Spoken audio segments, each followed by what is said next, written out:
So in classical guitar, when you play scales or play single notes, melodies, you very often play your index and middle fingers, and perhaps less often using your ring finger. So it's important to get extra strength and dexterity through this following set of exercises. So the first, most basic exercise is I am. It's repeating I am, I am, I am. And you can just do this with open strings.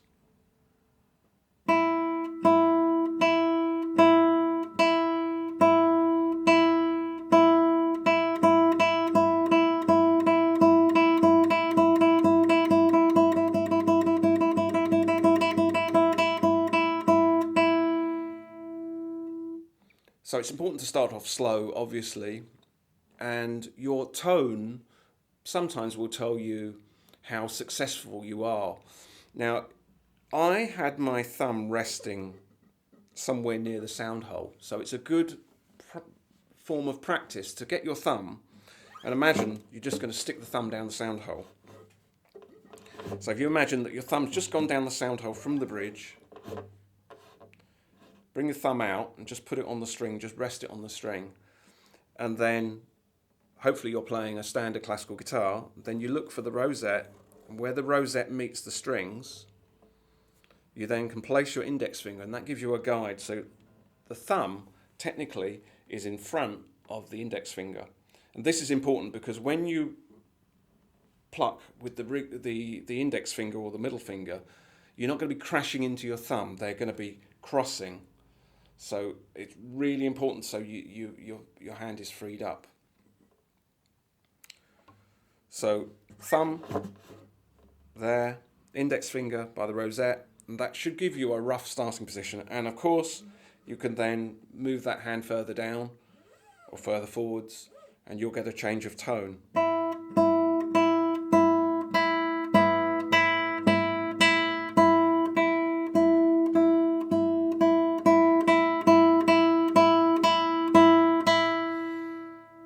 So if you do nothing else for 2 minutes, just doing I am, I am, I am will help develop the muscles and develop your confidence and develop your speed.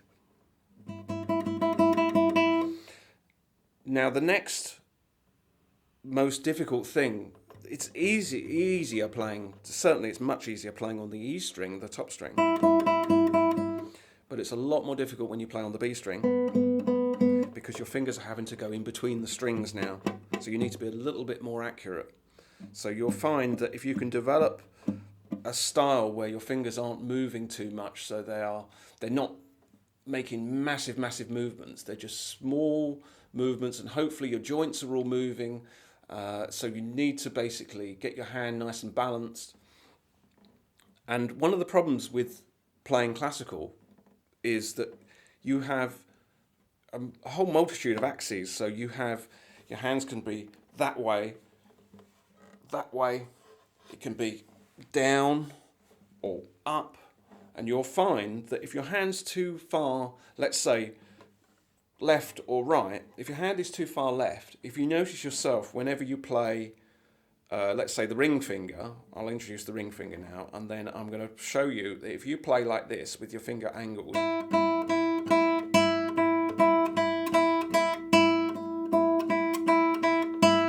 every time I used my ring finger there, I had to move my hand in order to get that ring finger to play, because obviously you want your fingers ideally to be evenly balanced. So you're looking for a balance of your hand that feels like it's not too far down, because when you pluck and you're going in between the strings, you're not pulling the strings upwards. You're hopefully not too flat, so you're not always having to play down on the strings. The basic premise is if you think you're not having to reach too far, then you're pretty much doing the right thing. The tone will get better as well. So for instance, if I'm playing right on the side here,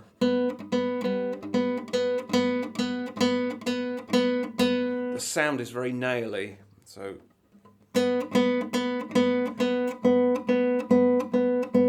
but when I play with the right angle, the sound improves. And again, if I go right to the side here, which is actually preferable to being on this side than being on this side. So you just want to find a nice position, and it's often said that if you pretend, you can actually try this, actually hold a real orange or some sort of larger sort of tangerine or a mandarin or something, but whatever suits the size of your hand, if you can get some sort of ball inside your hand, then it helps you form the shape. So you're looking for a rounded shape to your fingers. You don't want your fingers too close together. They just need to be just far apart enough just not to crash into each other with that thumb out. And the other thing is, when you're plucking, you want to make sure you're plucking towards your armpit. So imagine that finger movement is going up to here. So you're just imagining that everything's going towards the armpit. So that's the first exercise, is IM. Then you've got variations. So you've got MI.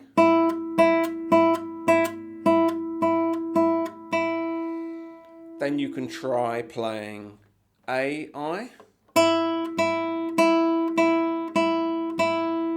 Then IA.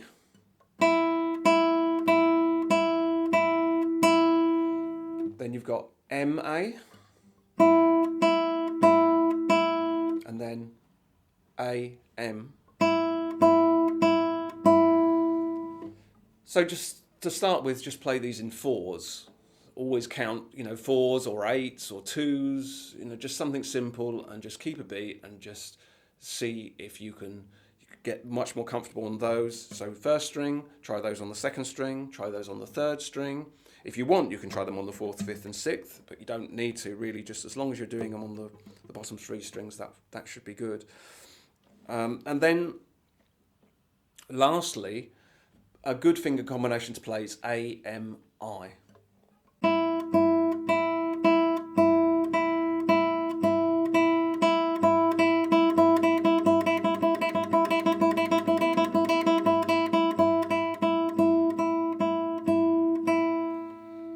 So just remember, in all of these exercises, speed is not so important, tone is important. You get the correct movement in your fingers, so you feel your fingers are not too stiff. You make sure your arm is nice and relaxed. You want to make sure your wrist is relaxed. Even your shoulder's got to be relaxed. So don't be afraid just to stop after a while and sort of shake your shoulders and massage your neck or whatever you need to do in order to feel relaxed, because it's really important with muscles that you're relaxed. Hopefully you're warm. If you need to warm up, do some movements. You can do anything just to get your blood flowing. One way of getting the blood flowing is just moving your arms and flapping your arms about, or making any sort of movement, or those of you that are fit, you can sort of run on the spot or try and do some exercises. Just anything you can do to get warmed up, especially if you live in a cold country. So hands should be really nice and warm. Wrists should be warm. Don't be afraid to stop and play, and between playing, and just get your wrists warm right up. That will help the tendons. So those are some very, very good basic exercises that you will need if you can imagine you'll be playing scales when you improvise, whatever in the future. These are really, really important skills. So good luck with those.